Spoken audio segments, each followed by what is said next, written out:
Уран бүтээлд нас хамаарахгүй гэдгийг илтгэх энэ бяцхан урлаачийг Сүлд Эрдэнэ гэдэг. Тэр анх 5 настайгаас эхлэн баримлын шавраар бүтээл хийх болжээ.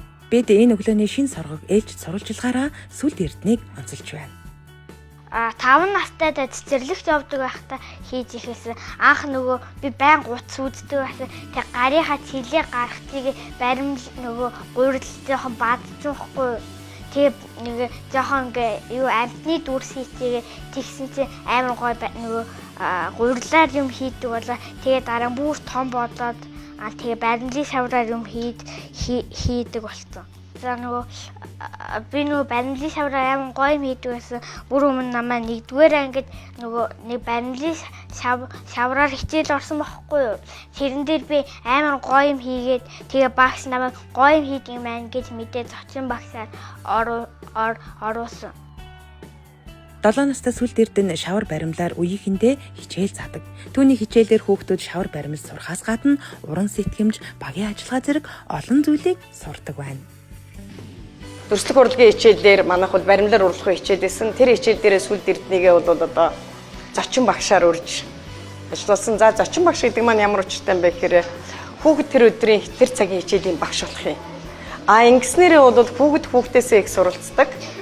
Тэгээд дээрэс нь бол нөгөө зааж байгаа хүүхэд маань бол эргээд бас айгу өөртөө ихтэй болж яана. Дээрэс нь нөгөө үеийн нөхд нь бол хүүхдээсээ илүү сайн суралцдаг, илүү сонирхолтой болж өгдөг. Энэ үүднээс бол Сүлд би бол ерөнхийдөө хүүхдүүд айгуух зочин багшаар урьж байгааг, өөрийнх нь чадж байгаа, хийж байгаа, одоо тэнд хүүхдэд байгаа давуу чанар дээр нь бол түшиглээд хүүхдүүдийг бол ингээд зочин багшаар урьж ажилуулдаг байгаа.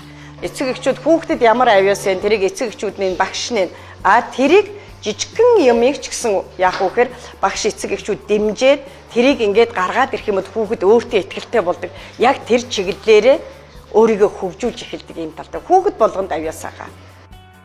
Үеийнхэндээ сурсан мэдснээ ээлж дараалан заах энэ удаагийн зочин багш бол баримл урлаач Сүлд Эрдэнэ айлаа. Тэрээр өнөөдрийн хичээлээрээ үеийнхэнтэй болон үзэгч хүүхдүүдэд зориулан туулаа хийх аргаас хүргэнэ. За та нар баримлын шавраараа юм хийх нөгөө өнгөө сонгосноо. За эхлээд их биеийн хий. За эхлээд их биеийн жоохон нэг иймэрхүү аавна. Иймэрхүү аваад жоохон зөөвөн дугуй болгоно. Одоо толгойг нь хий. Толгой нь бөөрхий хийшүү. Одоо хідүүлээ чихийг хий. Одоо дахиад нэг жоохныг аваад бөөрхий хийлнэ. Одоо жоохон ингээ нарийнхаа нэг юм болно. За одоо энийг жоохон ингээ ингээ бадаад жоохон хавтгай болно заяа. За ингээ толгойн дээрээ наасан бол ийм урт болно штэ. Тэгээд жоохон баг зэрэг ингээд нуглана. За дахиад нэг имийг авна. Бөөрхийлүүд. За дараа нь түрүүний нөгөө хавтгай болгосон штэ. Дахиад нөгөө хуруугаараа базаад ингээ хавтгай болгоно. Одоо энэ толгоогоо биен дээрээ наа. Тэрийгэ буцаад гарын дээр ингэж наагаад нөгөө гарын түрүүнийх нөгөө гарыг нөгөө гарт нь адилхан түрүүнийх яг адилхан хийн. За тэгээд ийм болтон.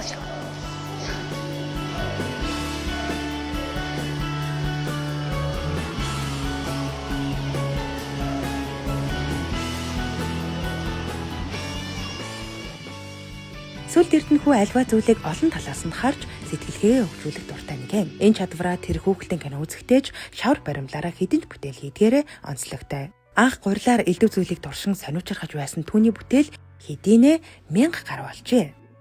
За манай хүү Сүлд Эрдэнэ болохоор анх бол хоол хийж яхад ээж нь ингээл бид нар ингээ хоол хийж яхад гурилнаас хөч гэж гуугаад идэг. Эхлээл нөгөө ганц нэг удаадаа бол нөгөө гурил нөгөө хоолоороо тоглолтгүй гэл монголчууд ч ярьдаг шүү дээ тий. Тэгээд нэг жоохон дургуухан байсан.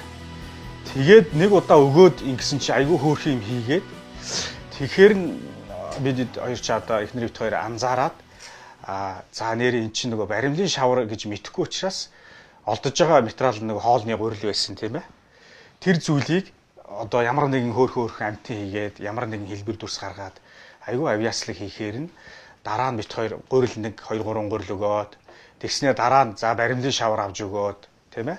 ингээ хийгээд эхэлсэн хүү маань их олон сайхан одоо бүтээл буюу одоо олон одоо амьтдыг олон одоо хүний дүрс, амьтдын дүрс маш их тийм гой хөөрх юм хийсэн. Ер нь бол анх бол хүүхдтэй болоод залуу гэр бүлийн хувьд бол хүүхдтэй болоод анхны хүүхд төр юу гэдгийг одоо бараг л муухай хэлгээд туршилтын туулаа гэдэг шил туршлагагүй учраас л одоо нөгөө нас маань хүүхдийн манаас томроо авчиж байгаа байхгүй. Тэгэл дараагийнхаа хүүхдүүдээс одоо нэг өөрсдийнхээ алдаа аав ээж байх ч маш их одоо чухал одоо үр хүүхдтэй цаг гаргах хэрэгтэй тийм ээ. Өөрийнх нь авьяас билгийг анзаараад тэрэнд нь бас урам зориг өгч явах хэрэгтэй, хөгжүүлж явах хэрэгтэй. Нэг Монгол хүний одоо авьяас билэг бол Монгол улс төдийгүй дэлхийд бас хэрэг болох бас боломж байдаг учраас энэ тал дээр нь одоо эцгийн зүгээс залуу гэр бүлийн зүгээс чадан ядан бас хичээж хөгжүүлж явахыг боддог.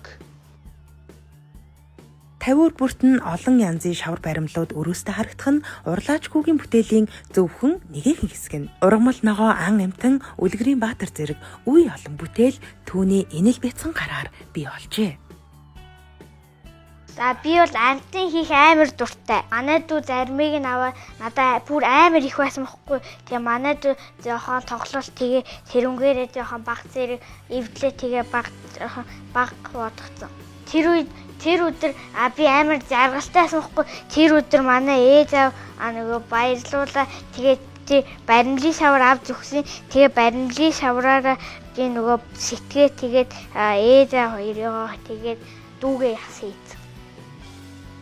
Сүүл эрдэн зөвхөн өөртөө зориулж баримл уралдаггүй.